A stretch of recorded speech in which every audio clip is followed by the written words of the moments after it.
Me llamo Roberto Doces, soy diseñador y profesor hace casi 15 años. Ayer me avisaron que había obtenido la distinción al mejor docente 2019 en la carrera de diseño en la FAU. Me puse feliz por dos cosas. La primera es porque en este momento, atrás mío, hay un diploma que reconoce lo mismo en el año 2015.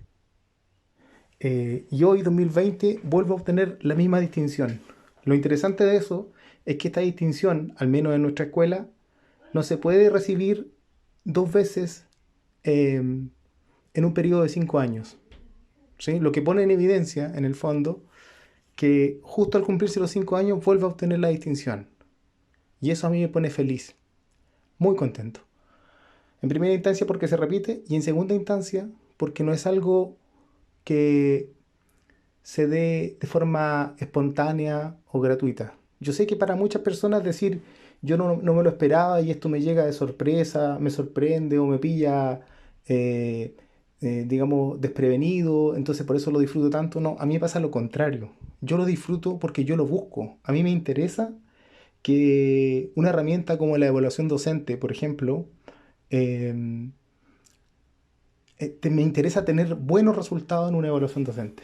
Me parece que es un instrumento necesario, me parece que es un instrumento adecuado, sobre todo hoy día en donde las universidades están mucho más preocupadas de ranking, que lo que miden son productividades nuestras y no nuestro desempeño docente en específico.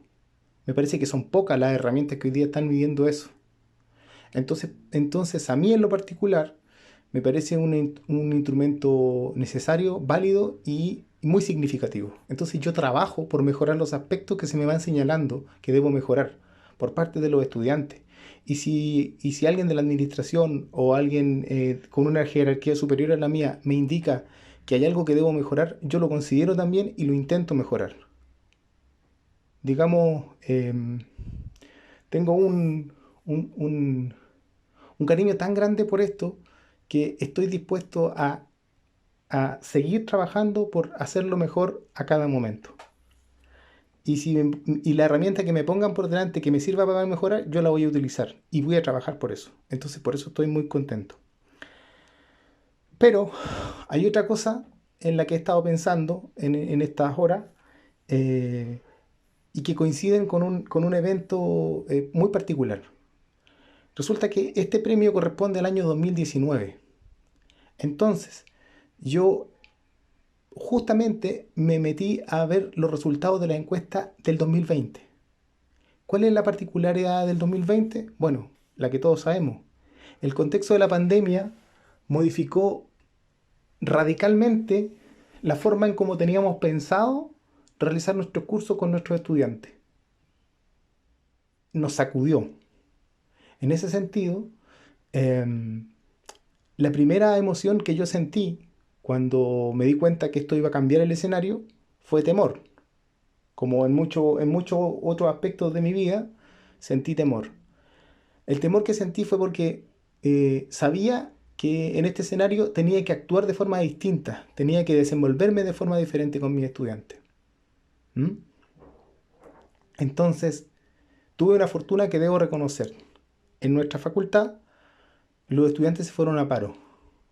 Y, y la mecánica a la que llegamos para solucionar para llegar a acuerdo fue que los cursos teóricos se realizaran en primera instancia y que cuando acabaran todos estos partiéramos con los cursos centrales, que son conocidos como taller o proyecto. Entonces los alumnos podían disponer de un lapso corto de tiempo para trabajar únicamente en cursos de taller y proyecto, que son los cursos que realizo yo. Por ejemplo, yo realizo el curso de proyecto, que es una suerte de taller de diseño en tercer año. ¿Dónde está la ventaja? La ventaja es que en el lapso que tuve que esperar por paro o por esperar que se realizaran los cursos teóricos, yo me pude preparar. Pero mi preparación no fue en términos estrictamente disciplinares. Digamos, no aprendí a hacer videos, no aprendí herramientas de diseño, no aprendí o no profundicé en aspectos estrictamente cognitivos de la disciplina, sino lo que hice fue tratar de comprender mejor sobre eh, las emociones, la educación en estos contextos específicamente complejos. Entonces me compré dos libros.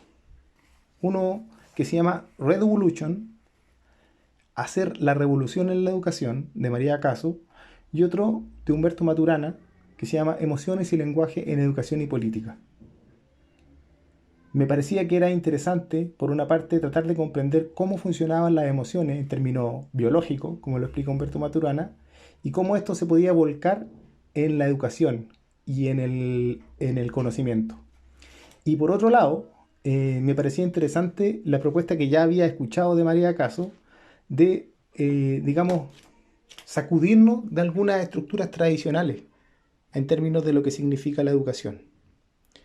La verdad es que la lectura de esos libros me cambió todo, porque tomé decisiones que al parecer fueron acertadas. ¿Por qué lo digo?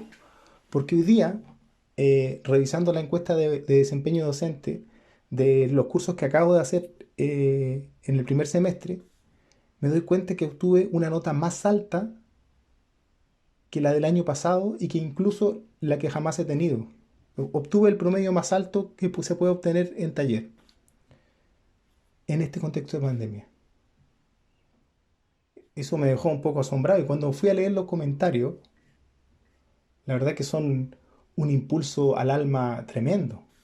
Eh, sí, ¿por qué? No solo porque ellos valoran una empatía, una relación horizontal o una forma, digamos, abierta de hacer las clases, sino porque enfatizan el profundo aprendizaje al que llegaron. ¿Sí? Si yo les leo una de los comentarios, que son más o menos todos iguales, los podría compartir abiertamente con todo cariño si así lo requieren. Dice, es maravilloso que se generen espacios de conversación abiertos al diálogo y al debate. Valoro mucho que nos enseñara su metodología de diseño, porque de esta manera tengo una guía que me permite mejorar mi proceso y seleccionarlo en etapas más marcadas. De manera que si me siento entrampado en una etapa, puedo regresar a una anterior y continuar.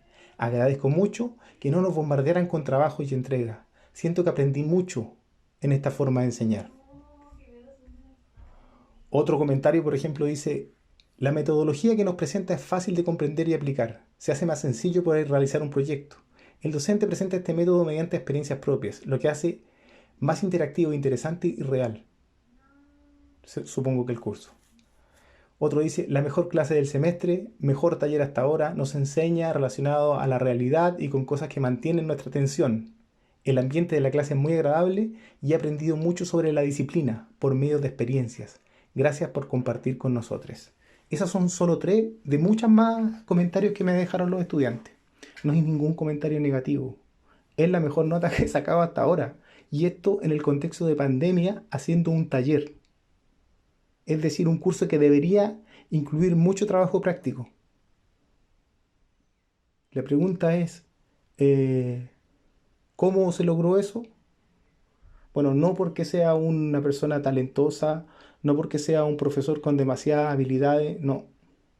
Es, es mucho esfuerzo y mucho trabajo por tratar de abrirme, por tratar de deconstruirme, por tratar de reestructurar las formas de hacer la docencia. Por ejemplo, me pregunté, ¿qué sentido tenía ahora tener que sí o sí hacer cosas con las manos? ¿Por qué no dedicarnos a pensar?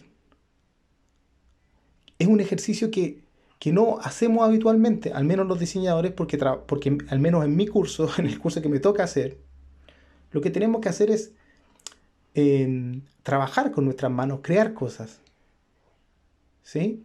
Pero leyendo a Gramsci, dice que un intelectual es el que deja de hacer lo que está haciendo y se pone a reflexionar sobre lo que está haciendo él y lo que están haciendo sus pares.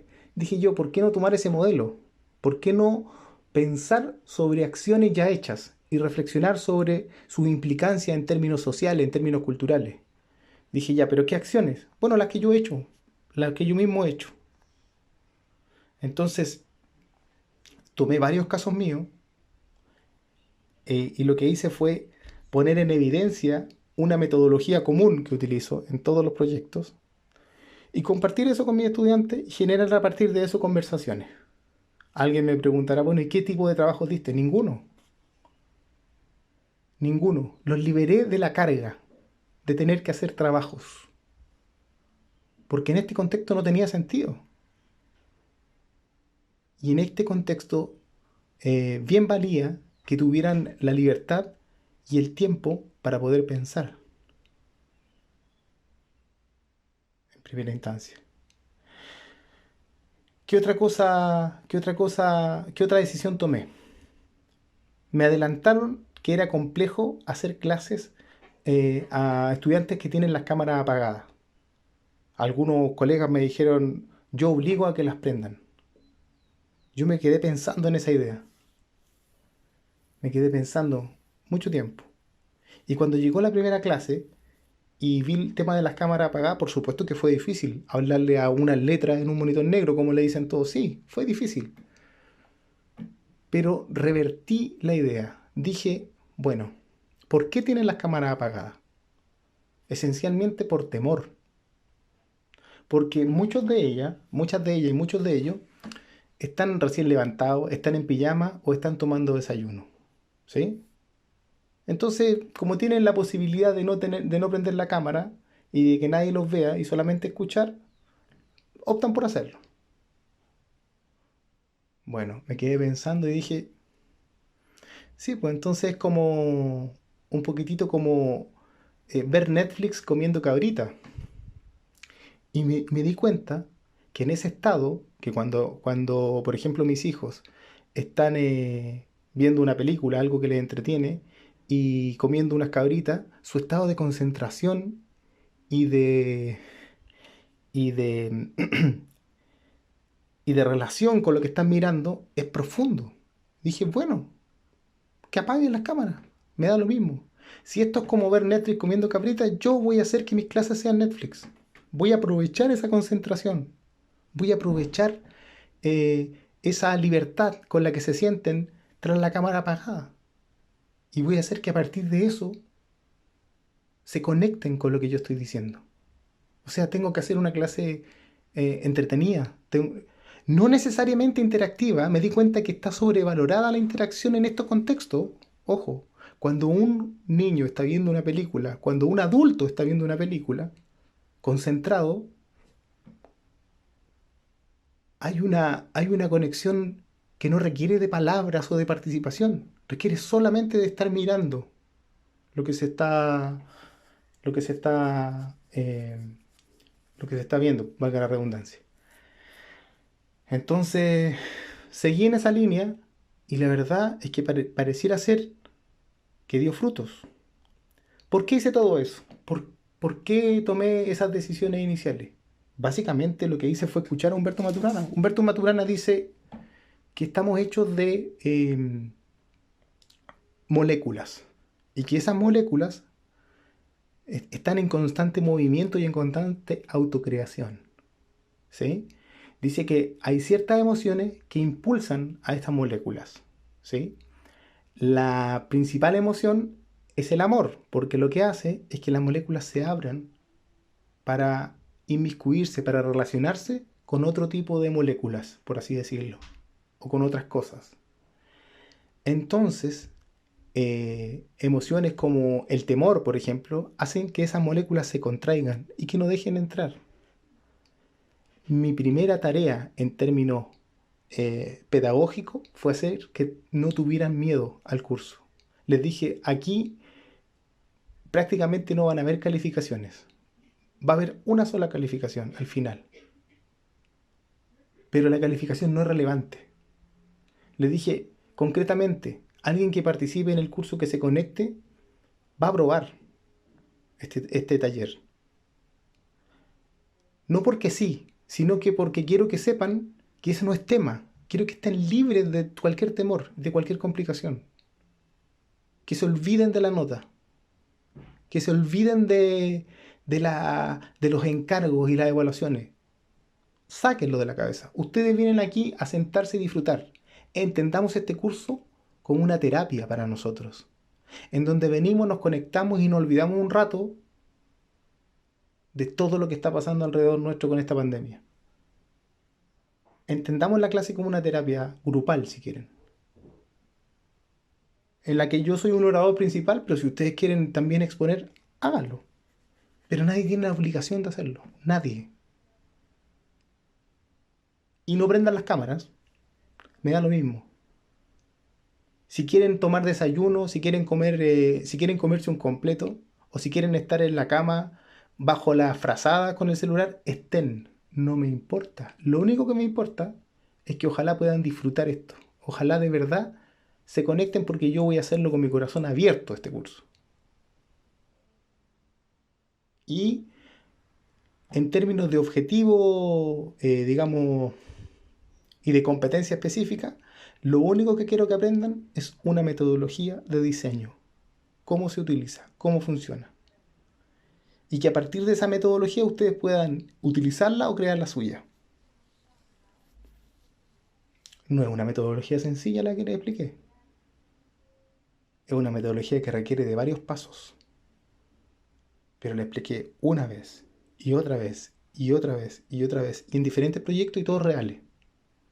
Entonces eso pareciera ser que también aportó.